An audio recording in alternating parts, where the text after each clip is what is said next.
Hi guys, and welcome back to another DrAce video, and today we're going to be playing MotoGP 22. It's time for round 5 of our Moto 2 career mode. It's time for the Algarve International Circuit of Portimao. So here we are then in pole position, waiting for the red lights to go out and away. They go. So Grant in pole position with Arbolino and Canet joining him on the front row. This one is probably going to get pretty wild, so let's see what we can produce going into the first corner. I did notice the AI is still doing that, really braking early into the Primera corner, which is turn 1 if you're not aware. So I'm going to stick on power setting 2 for now to see what the competition is going to be like. If we're going to be really aggressive and competitive, then we'll start using power setting 3. But if that isn't the case, and we can get away with just using power setting 2, then you better believe I'm certainly going to try and do that. But we have run wide into the Tour VIP as both Elf Mark VDS racers are behind us in second and third position. Now the heart rate monitor seems to be pretty chilled at this point of the Grand Prix, but rest assured they won't be that chilled out later on. Jake Dixon's made a good start up into 7th position, so good to see the Brit in the top 8 now. Both Brits, in fact up to 3 Brits, were really competitive in probably the best race we've had in our MotoGP 22 career mode ever, as Arbolino takes over the front there. What a mistake that was going into turn 11 from the championship leader. But yes, last time out in Kota, probably the best video we've done, and just absolutely wild racing. So if you didn't see that one, I'll probably spoil the results at some point, so I implore you to check out that video first before moving over to this one. But power setting 3 has now been enabled. Into Sagres we need as much speed as possible on the right hand side of the tyre to get into Arbolino's slipstream and charge him down from the back straight. So from the back end of the track now to the right hand side we'll go for 15 for the Galpers. So fire of the exhaust was launched out there. Beautiful, beautiful shot there coming into the right hand side. But Arbolino is in the lead. Is he going to do that stupid braking? He is.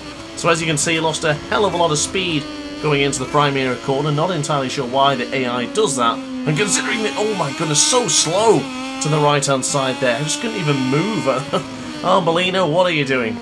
To the right hand side for Lagos. Actually, Arbolino's gone really wide there. He's going to need a ticket to get back in the circuit, but he thankfully does get back on without hindering the performance of his teammate too much. So 2 Brits in the top 3 so far.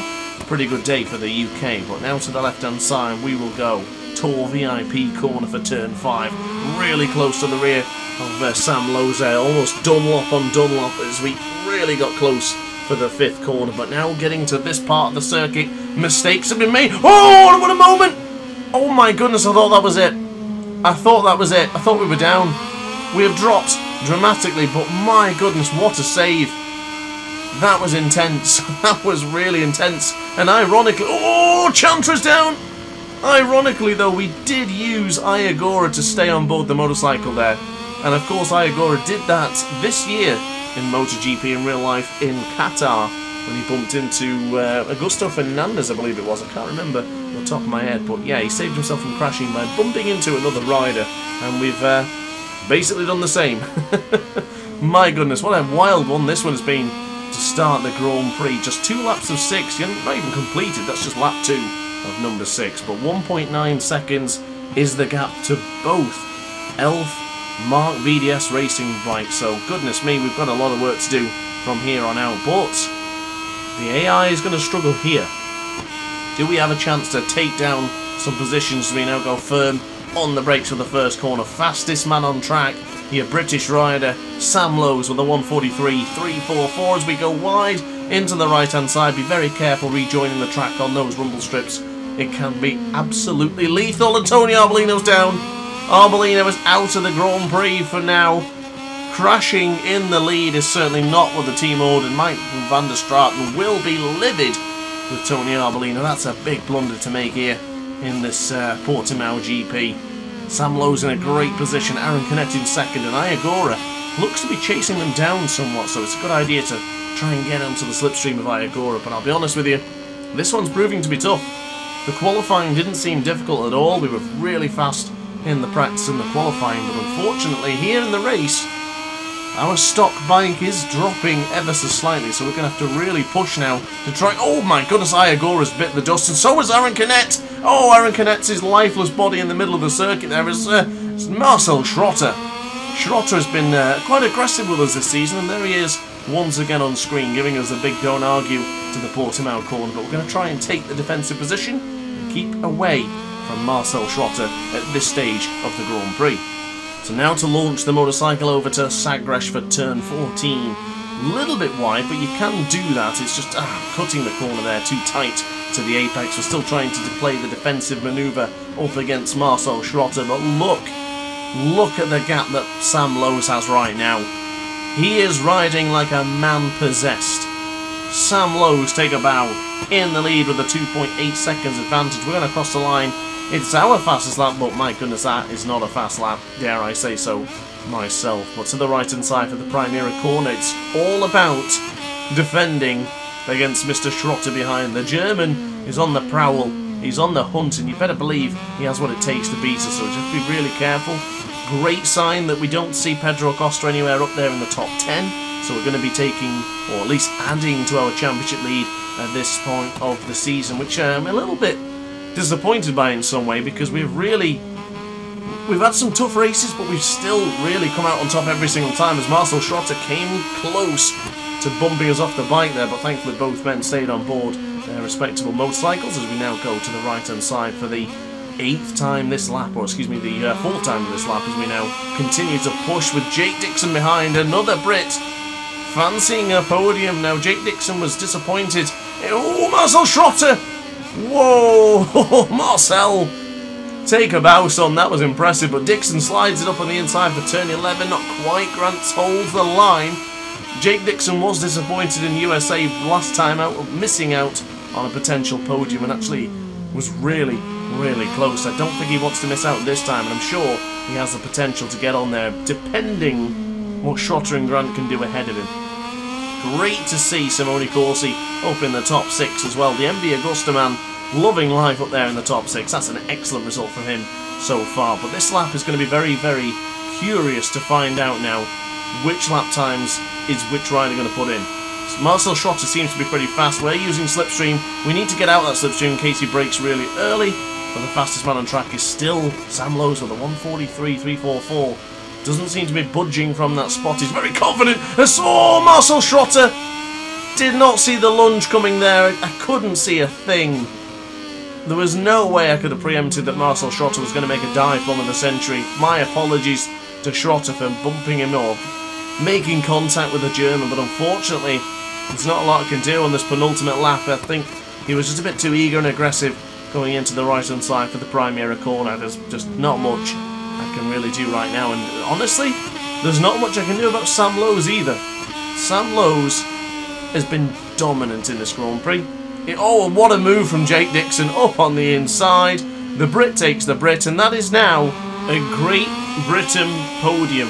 Wow, a full British lockout right here. It's almost as good as a full English dinner or a Sunday lunch. That is absolutely awesome, and it makes you proud to be British. But to the right hand side for Portimao corner, I want to be finishing second if that's the case. I'm happy to finish on the podium with Jake and Sam, but I want to finish second, so let's bring on power setting 3 and attack Dixon at the earliest opportunity. So to the left hand side, I do feel this is our strongest part of the circuit, as the heart rate monitor is beginning to get rather intense now. It's probably going to increase and increase because Augusto Fernandez is not that far behind. We've got to keep an eye on the Red Bull KTM IO rider, but to the right we'll go for the Galp.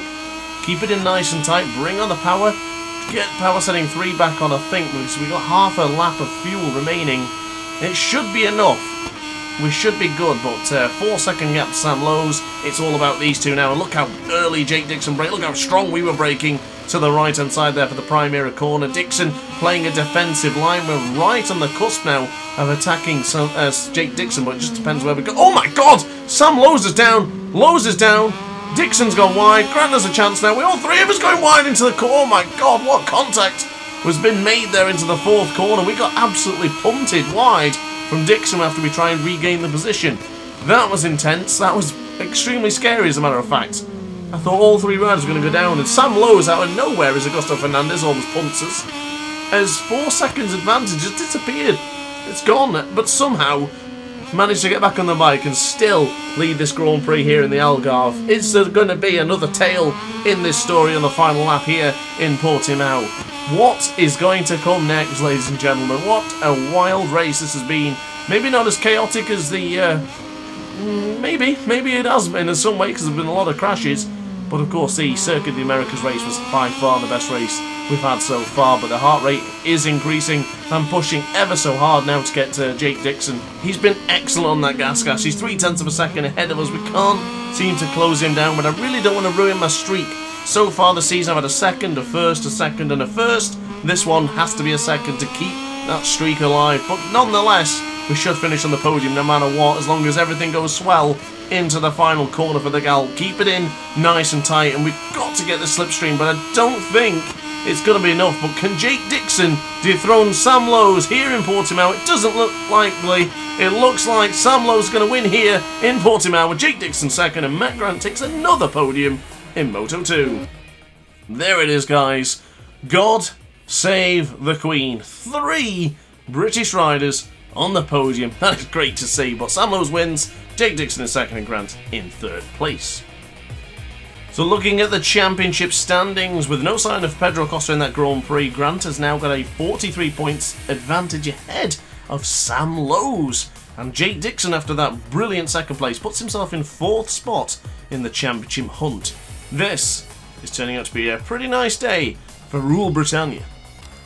So we'll look at the Team Championship, and Red Bull, KTM, Io are still in the hunt, same as Idemitsu Honda Team Asia, but they are all trailing the MB Conveyor Speed Up Boscoscura team. So 12 points behind is Red Bull KTM, and 45 and 46 for Honda Team Asia and Elf Mark BDS Racing.